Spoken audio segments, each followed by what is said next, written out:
Hyunwoo Kim stood in the observation deck of Luna Station and watched Earth turn slowly below him through the massive viewport. The blue and green planet looked peaceful from this distance, but he knew better. 3 billion people lived down there, and most of them had no idea what was coming. The message had arrived just 2 hours ago, and it changed everything. Admiral So Young Park walked up beside him holding a data pad. Her face was serious, and her military uniform was perfectly pressed as always. She had been running Earth's space defense for 5 years, and Hyunwoo had never seen her look worried before today. That made him nervous. "The translation is complete," So Young said. "The Galactic Council wants us to surrender everything. All our ships, all our weapons, and all our people who work in space. They say we are too dangerous to be free." Hyunwoo took the data pad and read the message again. The words were clear, even though they came from aliens who lived far across the galaxy. The Galactic Council had 12 different species, and they ruled most of the known universe. Humans had only learned about them 6 months ago when Earth's first faster-than-light ship made contact. "They give us 30 days, Hyunwoo said. 30 days to give up everything we built in space. 30 days to become slaves, So Young replied. "They say humans are too violent and primitive. They think we will start wars with other species if we stay free." Hyunwoo laughed, but there was no humor in it. Humans had been fighting each other for thousands of years, but that was different. Fighting your own species was normal. Most species did that. But the Council seemed to think humans were special in a bad way. "What do our intelligence reports say about them?" Hyunwoo asked. So Young pressed a button on her datapad and a hologram appeared in the air between them. It showed 12 different alien species arranged in a circle. Each one looked completely different from the others. "The Velkari Empire leads the Council," So Young said, pointing to tall gray aliens with 4 arms. "They have the biggest military, and they think they are the smartest. The energy beings called Luminar provide most of the technology. The Zephyrite are like a giant hive mind that controls thousands of ships." She pointed to each species as she spoke. Some looked like giant insects. Others were made of living crystal. One species was just floating balls of light. They all had one thing in common, though. They all thought they were better than humans. "How many ships do they have?" Hyunwoo asked. "According to our deep space sensors, the Velkari alone have over 2,000 warships," So Young said. "The other species have smaller fleets, but together they could destroy Earth in hours." Hyunwoo nodded. That matched what Earth's spy satellites had detected. The aliens had been watching human space for months. They probably knew about Luna Station and Mars Colony and the asteroid mining operations. They might even know about the secret shipyards hidden in the outer system. "What about our fleet?" he asked. So Young smiled for the first time since she arrived. "Fleet Commander Ji-Ho Lee sends his regards. He says Protocol Cerberus is ready if we need it." Hyunwoo felt a small bit of hope. Protocol Cerberus was Earth's biggest secret. Most humans did not even know it existed. Only a few dozen people in the government and military knew the truth about what humanity had been building in the dark spaces between the planets. "I need to request a formal hearing with the Council," Hyunwoo said. "It is our right under galactic law." "You think they will agree?" So Young asked. "They will agree because they want to humiliate us," Hyunwoo replied. "They want all the other species to see humans beg for mercy. It will be good propaganda for them." So Young nodded. She understood politics almost as well as she understood military strategy. The Council would love to make an example of humanity.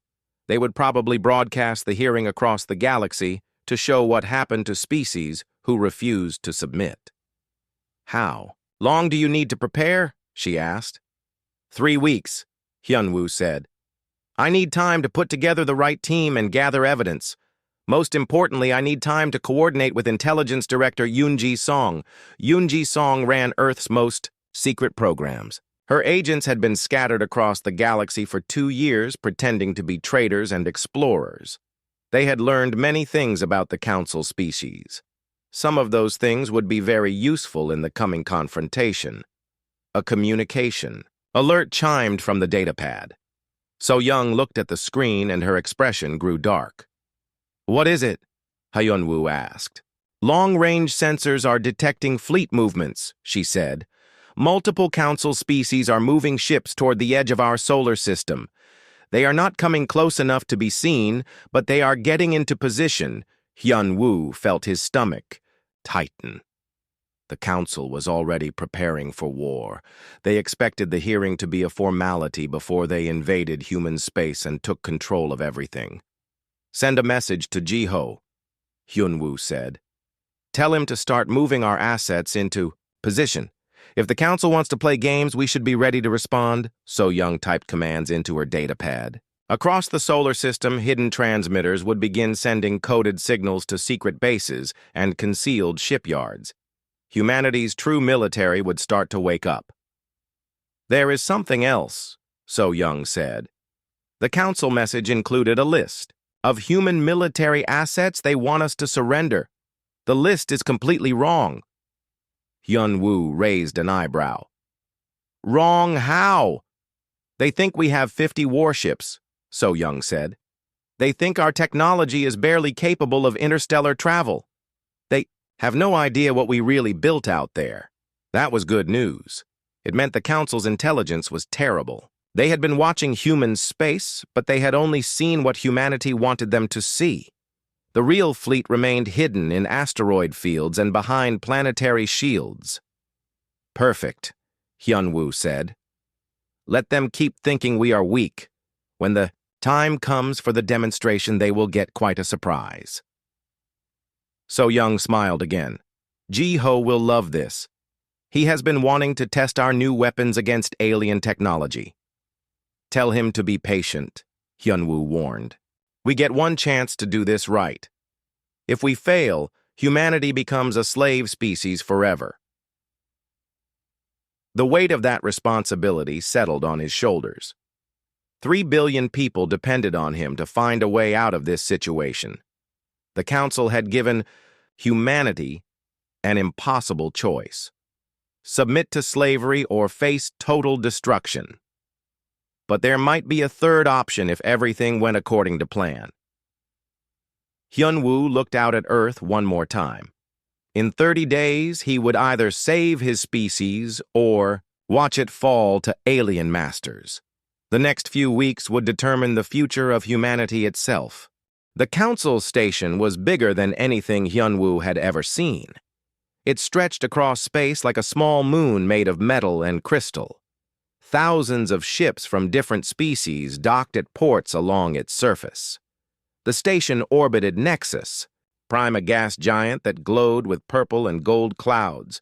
Hyunwoo stood with his team in the docking bay, watching alien workers move cargo containers. Most of the aliens ignored the humans completely. A few pointed and made sounds that the translation devices could not interpret. None of them looked friendly. "Welcome to the center of galactic civilization," said Minho Choi.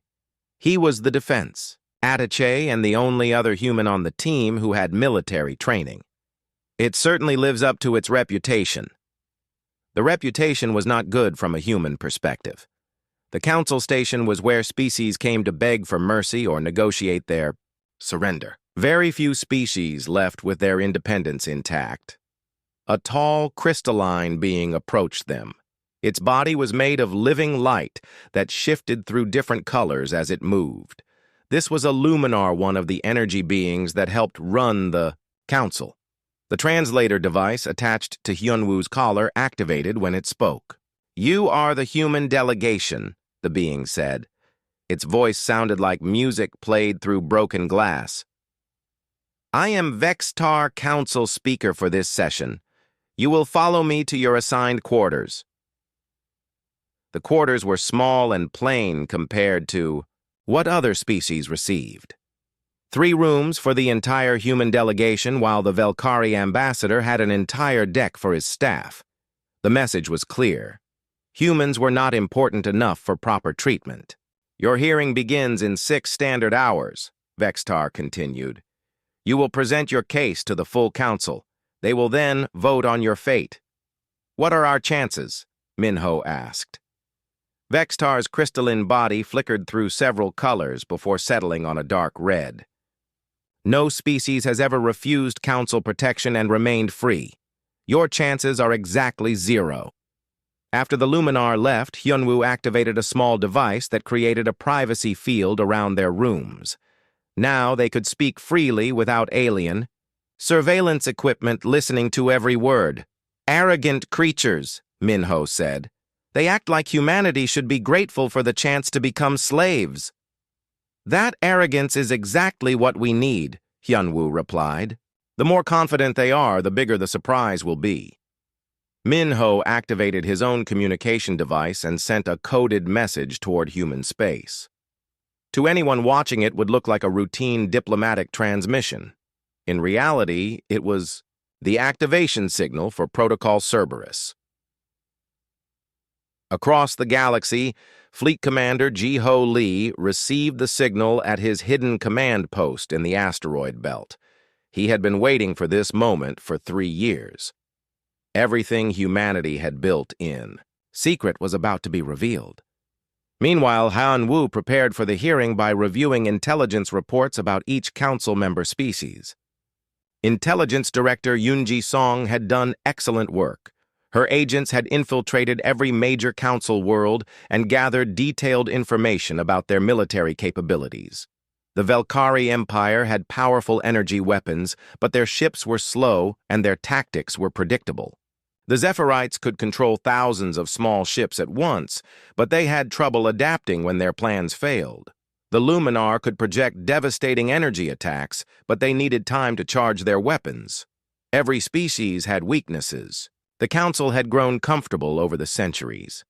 They had not faced a real military challenge in so long that they had forgotten how to fight a determined enemy. 6 hours later, Hyun-Woo and his team entered the council chamber. It was a massive spherical room with seats arranged in 12 sections for each member species. Hundreds of aliens filled the seats, looking down at the small human delegation in the center. Vextar floated above them all, speaking in a voice that echoed through the chamber. The Council recognizes the primitive species known as humanity. You have been summoned to answer charges of military aggression and technological irresponsibility. The charges were ridiculous, but Hyun-Woo listened calmly as Vextar read them aloud. Humanity was accused of building too many weapons. They were accused of having too many different governments instead of one unified system. They were accused of being violent because of their history of wars. Evidence of human aggression, Vextar announced. Holographic displays appeared around the chamber, showing scenes from human history. Ancient battles with swords and shields, wars with gunpowder weapons, the 2 world wars with their massive destruction, nuclear weapons being tested. In desert wastelands, the alien audience made sounds of disgust and fear. Some species had never experienced war at all. Others had unified their planets thousands of years ago and forgotten what conflict looked like. To them, humans appeared to be savage monsters who loved violence. Additional evidence of human instability, Vextar continued. New images appeared showing Earth's many different nations and cultures. The aliens saw chaos where humans saw diversity. They could not understand how a species could function with so many different languages and governments and religions. The verdict is obvious, said the Velkari ambassador. His 4 arms gestured, dramatically as he spoke. This species is too dangerous for galactic society. They must be placed under protective custody immediately. Other council members voiced their agreement. The insect-like Zephyrites buzzed in harmony. The crystalline beings flashed angry colors. Even the peaceful plant-based species called for human submission. However, Vextar said, galactic law requires that we allow the accused species to present a defense. Human representative, you may speak. Hyun-Woo stood and activated his translation device. The entire chamber fell silent as he began to speak. Honored council members, he said, humanity appreciates this opportunity to address your concerns. We understand that our history appears violent to species who have achieved perfect peace. We acknowledge that our political systems seem chaotic, to those who have achieved perfect unity. He paused and looked around the chamber. Every alien eye was focused on him. But we ask you to consider the possibility that you have misunderstood what you observed. Humanity's history of conflict has made us strong. Our political diversity has made us adaptable. Our technological development has made us capable of things you might find surprising. Some of the aliens laughed. The sound was translated into human-equivalent laughter, but it carried clear mockery. "You speak of capabilities," the Velkari ambassador said. "What capabilities could a primitive species like yours possibly possess that would interest the Council?" Hyunwoo smiled. "We would be happy to demonstrate our military capabilities if the Council would permit it." More laughter echoed through the chamber.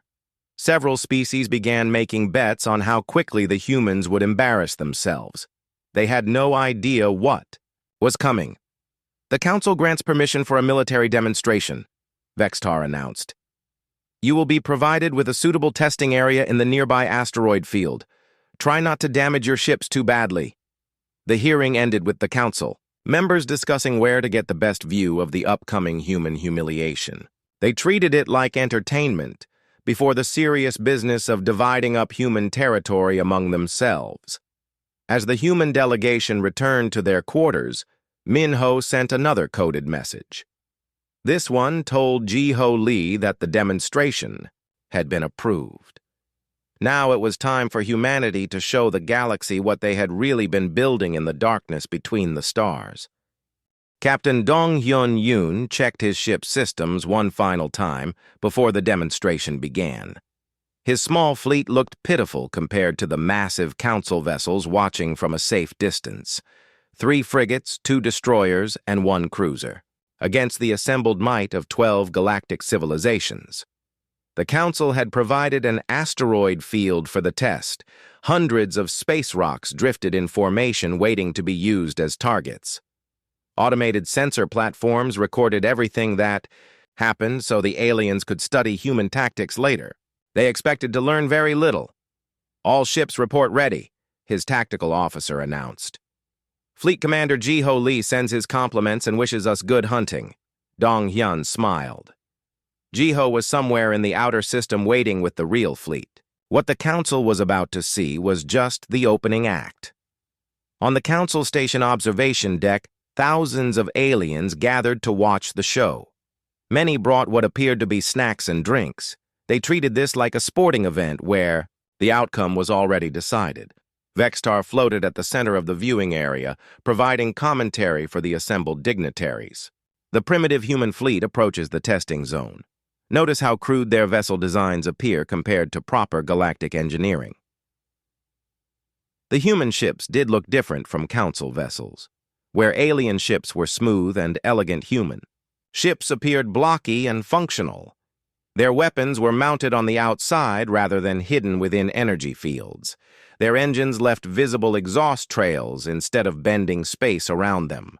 "Observe their propulsion systems," a Velkari engineer commented. "They still use chemical rockets for maneuvering. Most species abandoned such primitive technology centuries ago." What the aliens did not realize was that those chemical rockets were just for show. The real propulsion systems were hidden inside the ships and based on technology the Council could not even detect.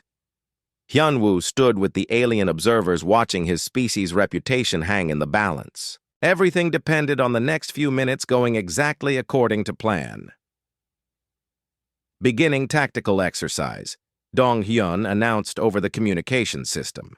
The human ships spread out in what appeared to be a basic formation.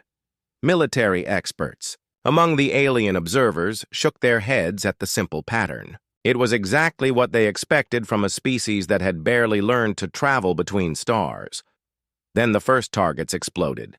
The human ships had opened fire with their kinetic weapons while still over 1,000 kilometers away.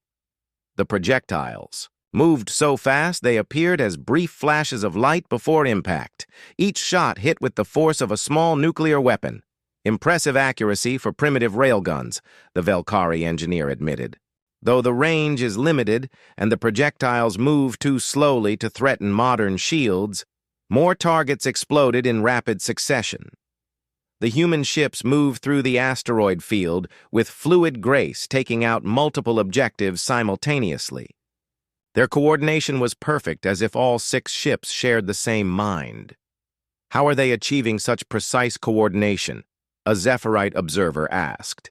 "We detect no quantum communication links between their vessels." The answer was artificial intelligence, but the aliens could not detect the quantum processors hidden in each ship's core. They saw only the results as human vessels executed maneuvers that should have been impossible without instant communication. Technical analyst Subin Kang provided commentary from the council chamber where Hyun-woo waited. Her voice was calm and professional as she explained each demonstration. "Human military doctrine emphasizes adaptability and rapid response," she said. "Our ships use predictive artificial intelligence to anticipate battlefield conditions and coordinate responses without direct communication." Several alien representatives leaned forward with interest. Predictive AI was theoretical technology that most species considered impossible to implement. "Your species has developed functional artificial intelligence," Vextar asked with surprise in his musical voice. "Among other innovations," Subin replied, casually. "Human scientists have made remarkable progress in quantum computing, gravitic manipulation, and dimensional mathematics." That was complete news to the council. Their intelligence reports indicated that humans were centuries away from such advanced sciences. Either their spies were completely incompetent, or humanity had been hiding their true capabilities. In the asteroid field, the demonstration continued with increasingly impressive displays. The human ships began moving in patterns that defied conventional physics. They seemed to slide sideways through space and change direction without using visible thrusters. "How are they maneuvering like that?" the plant-based species observer asked through their translation device. "Gravitic manipulation drives," Subin explained. "We learned to bend local space-time around our vessels. It provides much greater maneuverability than traditional propulsion systems." The luminar beings flickered through several colors, indicating extreme surprise. Gravitic manipulation was technology they had been trying to develop for millennia without success. The final phase of the demonstration began with all human ships converging on a large asteroid that served as the primary target. Instead of simply destroying it, they carved precise patterns into its surface with surgical precision. The patterns formed human writing that spelled out "Greetings from Earth" in letters large enough to be seen from the observation station. The entire asteroid field exercise was completed in exactly 6 minutes. Every target had been eliminated or modified according to plan. No human ship showed any damage despite moving through a debris field at high speed. Stunned silence filled the council observation deck. What they had witnessed was far beyond anything they expected from a primitive species. The human ships had demonstrated technology and tactics that surpassed several council member civilizations. "This concludes our basic tactical demonstration," Dong-hyun announced. "We hope the council found it educational." Hyun-woo stepped forward to address the assembled aliens. "Honored representatives, I hope this display has helped clarify some misunderstandings about human capabilities. Perhaps now we can have a more productive discussion about galactic membership." But Vextar was not finished. The crystalline being's body cycled through angry red colors as he spoke. "Impressive for a species of your limited development," he said. "However, this demonstration proves our point about human aggression. You have clearly devoted extensive resources to military technology instead of peaceful advancement." Furthermore, the Velkari ambassador added, "Your vessels, while competent, are still primitive compared to true galactic standard warships. This display changes nothing about your ultimate fate." The other council members voiced their agreement. They had been surprised by human performance, but not enough to change their fundamental opinion. Humanity was still a dangerous species that needed to be controlled. Hyunwoo nodded as if he understood their position. I appreciate your honesty, honored representatives. You are absolutely correct that what you witnessed was primitive by galactic standards. He paused and smiled in a way that made several aliens shift uncomfortably. Perhaps you would like to see our actual military. The communication device in his hand beeped with an incoming message. It was a single word from Fleet Commander. Jiho Lee, ready? The space around Nexus Prime suddenly filled with new contacts as stealth fields collapsed across a massive area. What had appeared to be empty space moments before now swarmed with human vessels of every size and description. Hundreds of ships materialized as if summoned from another dimension. The Council observation deck erupted in chaos as aliens tried to process what they were seeing. Emergency alarms began sounding throughout the station as sensors detected an invasion fleet that had somehow remained invisible until this moment. Impossible. Vexitar's crystalline form flickered through rapid color changes.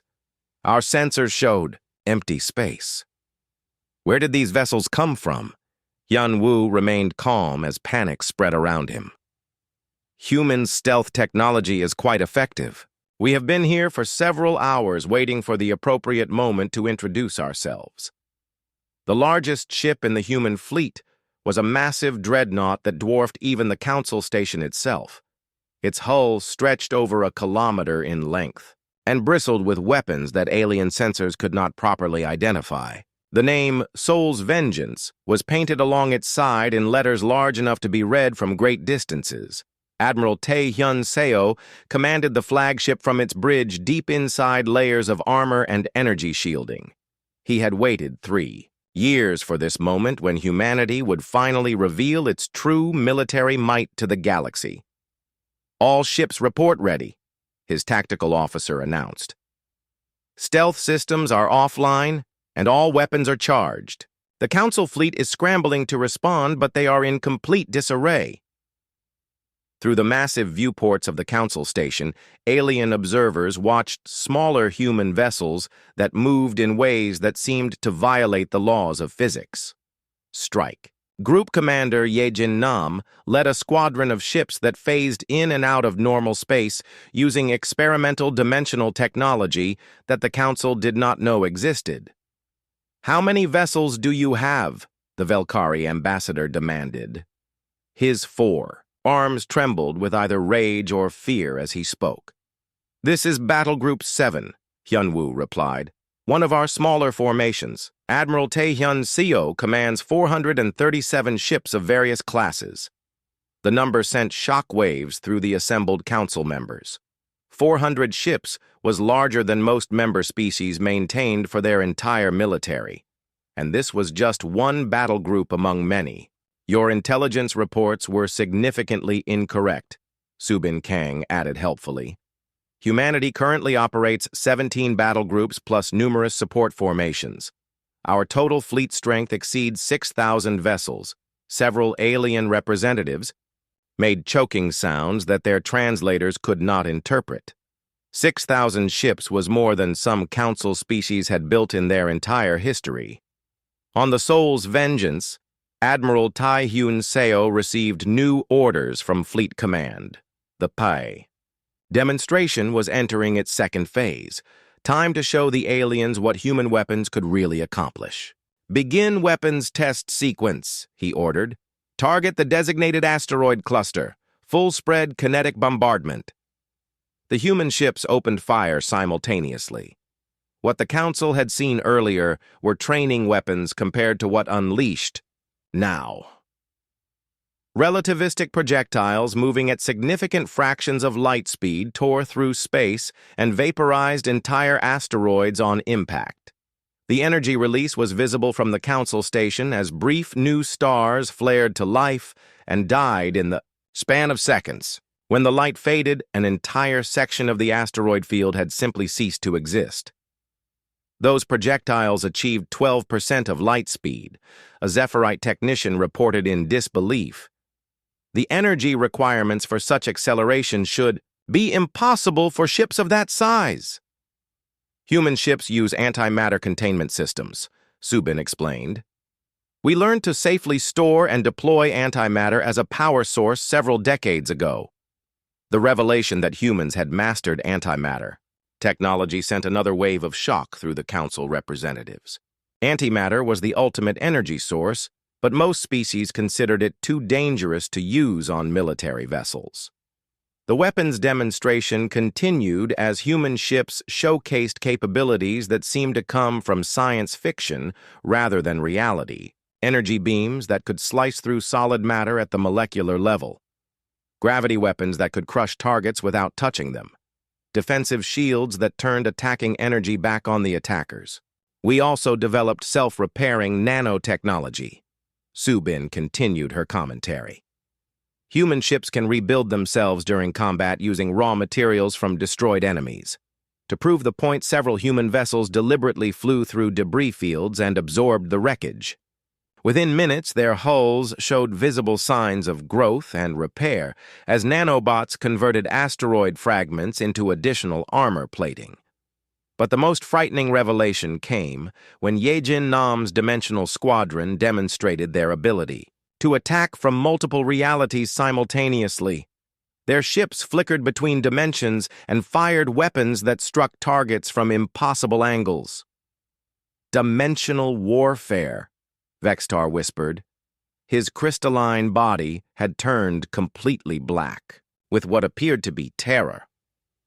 You have weaponized alternate realities, experimental technology, Hyunwoo admitted. We are still learning its full potential. The Council's military advisors were frantically calculating the implications of what they witnessed. Humanity possessed technology that was centuries ahead of most galactic civilizations. Their stealth systems could hide entire fleets. Their weapons could destroy planets. Their defenses could survive anything the Council could deploy against them. How? The plant-based species representative asked through their translation device. How did you achieve such advancement in so little time? Necessity, Hyunwoo replied. When we learned that hostile aliens controlled most of the galaxy, we decided to prepare accordingly. Human scientists and engineers worked around the clock for 3 years to develop countermeasures for every threat we identified. Intelligence Director Yoon Ji-song had provided detailed reports on every Council species. Human researchers knew exactly what technologies they needed to develop and what weaknesses they could exploit. You have been spying on us, the Velkari ambassador accused. Of course, Hyunwoo said without shame. Intelligence gathering is a basic survival technique. We have agents throughout Council space, monitoring your activities and capabilities. That revelation completed the Council's humiliation. Not only were humans technologically superior, but they had been infiltrating alien space for years without detection.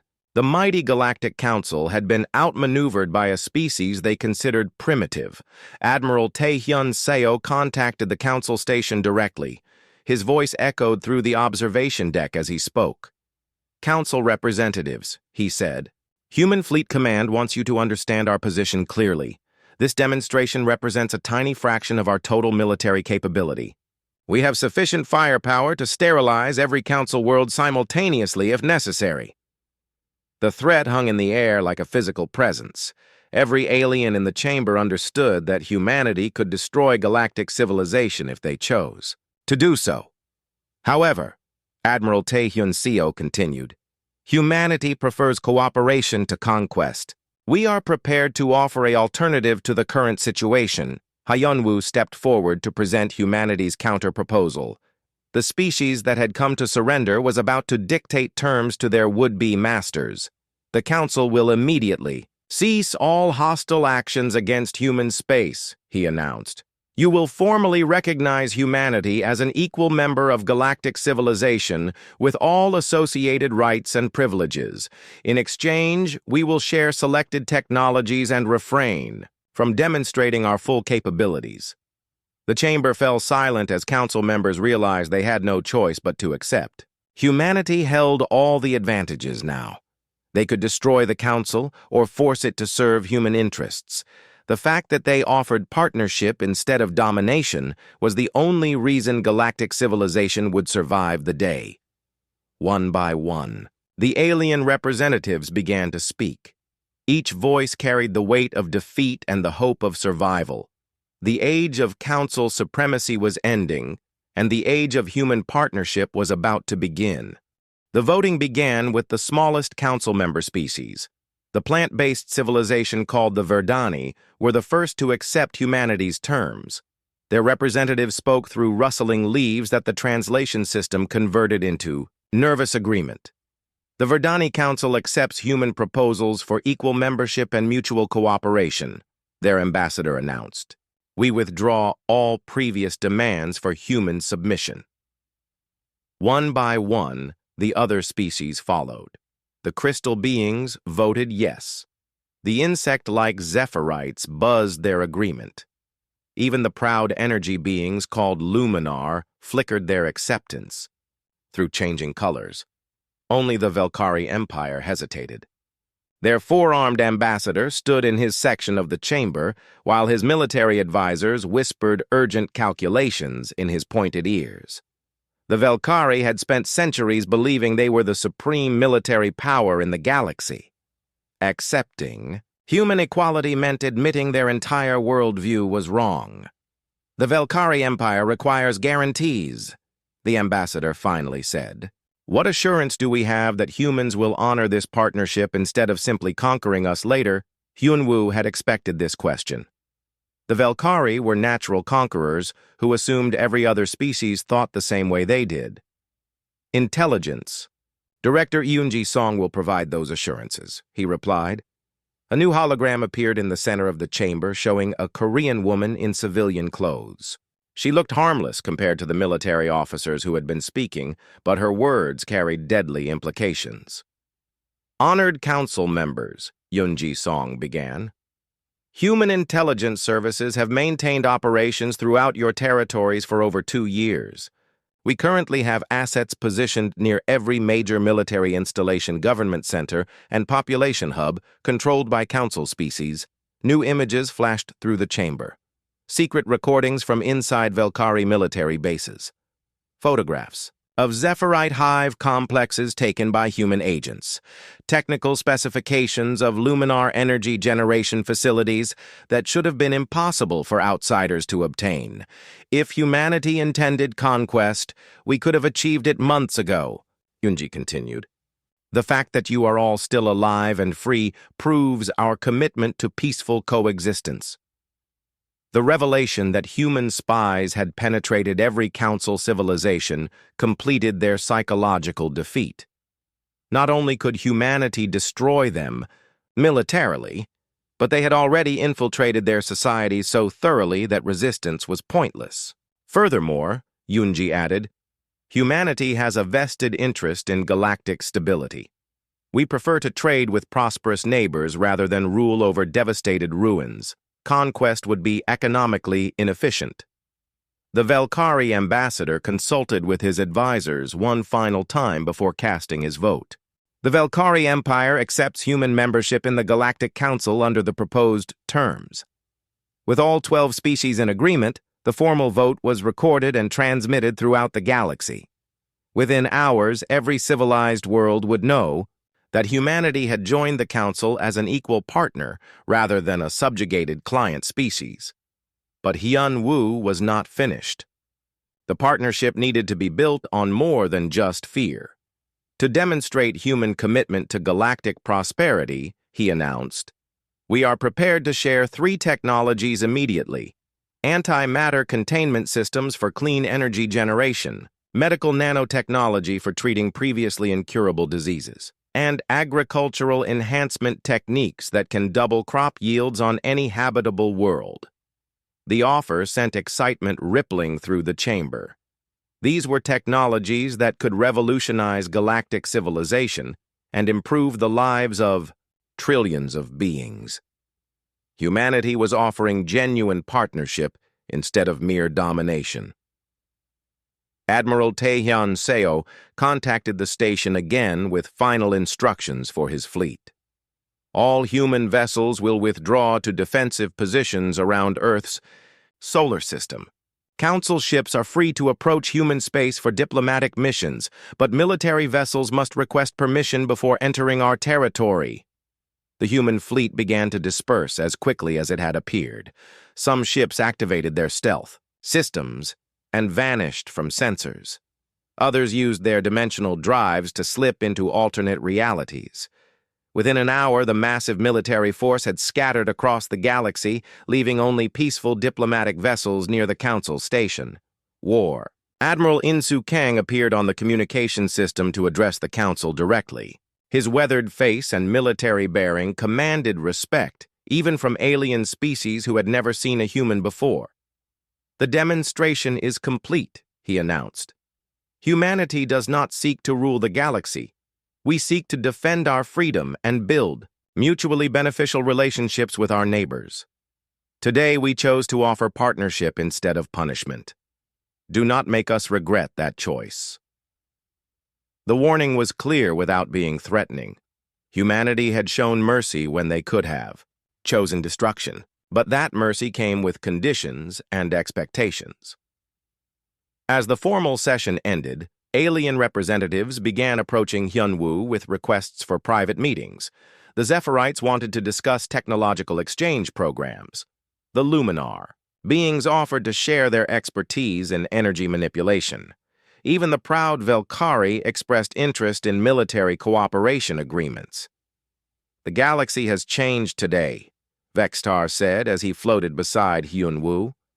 The Luminar's crystalline body had returned to neutral colors, indicating calm acceptance. "For the first time in millennia, the Council faces a species that is truly our equal." "Not your equal," Hyunwoo corrected gently. "Your superior. But superiority brings responsibility. Humanity chooses to use our advantages to protect and improve galactic civilization rather than dominate it." The words were spoken without arrogance, but their truth was undeniable. Human technology was centuries ahead of most Council species. Human military power could overwhelm any combination of alien forces. Human intelligence networks could destabilize governments or prevent wars before they started. "Why?" Vextar asked. "Why choose cooperation when you could simply take whatever you wanted?" Hyunwoo smiled and looked through the observation deck windows at the stars beyond. "Because humans learned something important from our violent history. The greatest victories come not from defeating your enemies, but from turning them into friends." Over the following weeks, human diplomatic teams would visit every Council world to establish embassies and trade agreements. Human medical technology would begin saving alien lives within days. Human agricultural techniques would end food shortages on a dozen worlds within months. The species that had come to the Council as prisoners would leave as protectors. Humanity's children would grow up in a galaxy where Earth was respected and feared in equal measure, but also valued as a partner and ally. Years later, when historians of various species wrote about this day, they would struggle to explain how humanity achieved such a complete reversal of fortune. The answer was simple but profound. While other species had grown comfortable in their superiority, humans had never stopped preparing for the next threat. Now that threat had become their greatest strength, and their former enemies had become their partners in building a better galaxy for all sentient beings. The age of Council dominance was over. The age of human leadership had begun. And it would be an age defined not by conquest, but by cooperation between species who had learned to see each other as allies rather than enemies. On Earth, children played in parks under alien spacecraft that had come not as invaders but as visitors seeking the friendship and protection of the species that had once been dismissed as too primitive to survive among the stars.